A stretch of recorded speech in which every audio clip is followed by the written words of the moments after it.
Nosaltres ens dediquem a treballar i a treure les propostes endavant perquè el pressupost que està avui en la portada del Levante és un pressupost gràcies a Compromís, que no ho dubte ningú, que hi ha hagut moltes nits sense dormir encara que no hi hagin hagut filtracions a premsa, que hi ha hagut moltes pressions per a que la Conselleria d'Igualtat i Polítiques Inclusives pujara un 17% el seu pressupost, per a que en grans eventos no n'hi haguera consignació i això se n'anara a polítiques socials, per a que puguem llevar-ho als racons, per a que puguem donar les beques universitàries als fills dels treballadors que se tenen que deixar la universitat en aquest moment. Però això s'ha hecho a sangre y fuego, que ningú dubte que això, i en l'últim minut ho vam tindre que introduir perquè si no no n'hi havia pressupost, i perquè es va quedar molt clar a la gent del PSOE que així necessiten 10 vots en el Parlament per aprovar el pressupost, i 13 més. I és de veres que les voluntats en el plànol jurídic se conformen per a 4 anys, però també és de veres que Compromís per a nosaltres és un projecte estratègic, no és un projecte per a 4 anys, és un projecte per a molt més. I és necessari que això isca, i és necessari que siguem flexibles, però també és necessari, jo crec que en aquest moment, que nosaltres tinguem una postura política ferma. En el plànol de lo polític, ferma.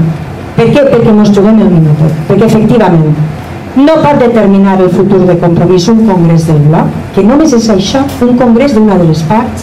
No pot determinar el futur de Compromís que Pere Major no hagi sigut conseller i avui ix en el Levante també en l'article de Lluís Motes, este gran periodista objectiu i que no mai ha manipulat, però té molt bones fonts d'informació perquè això és directa, que diu que Pere Major el que diu és que en cap cas n'hi haurà Compromís en les eleccions generals.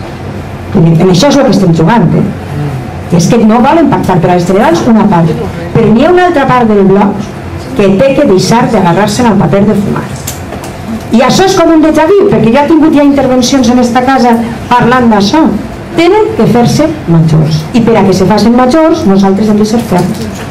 I hem d'entendre que si no estem en la política no estarem, i si no estem en la política d'ací 4 anys el conseller Marsà ja no serà conseller, ni les polítiques de dependència seran les que són ara, ni els equips que s'han conformat de gent de la causa que no de la sigla, perquè el PSOE fica gent de la sigla, no ens enganyem, el PSOE fica gent de la sigla en sanitat.